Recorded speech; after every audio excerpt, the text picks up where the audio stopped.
الحمد لله رب العالمين الرحمن الرحيم مالك يوم الدين إياك نعبد وإياك نستعين اهدنا الصراط المستقيم صراط الذين أنعمت عليهم غير المغضوب عليهم ولا الضالين.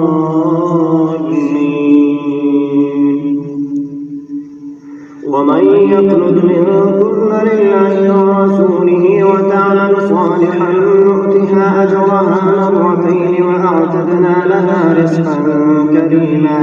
يا نساء النبي لستن كأحد من النساء إن اتقيتن فلا تخضعن بالقول فيطمع الذي في قلبه مرض وقلن قولا معروفا وقرن في بيوتكن ولا تبرجن تبرج الجاهلية الأولى وأقمنا الصلاة وآتينا الزكاة وأطعن الله ورسوله إنما يريد الله ليذهب عنكم الرجس أهل البيت ويطهركم تطهيرا. واذكرن ما يتلى في بيوتكن من آيات الله والحكمة إن الله كان لطيفا خبيرا.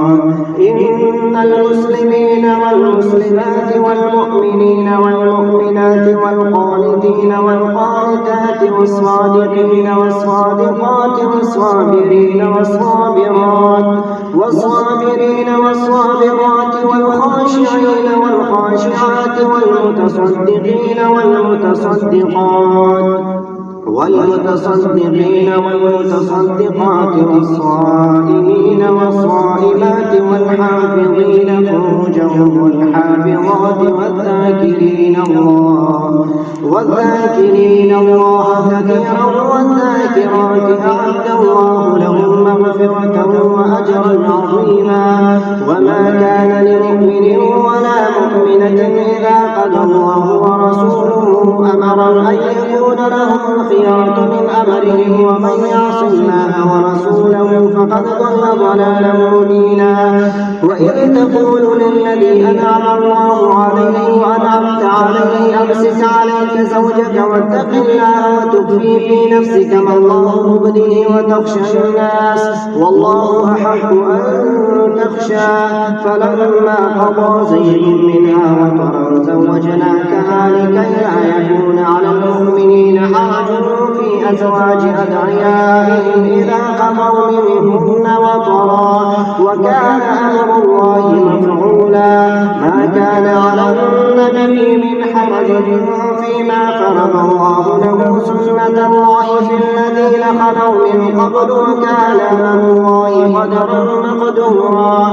الذين يبلغون رسالات الله ويخشونه ولا يخشون أحدا إلا الله وكفى بالله حسيبا.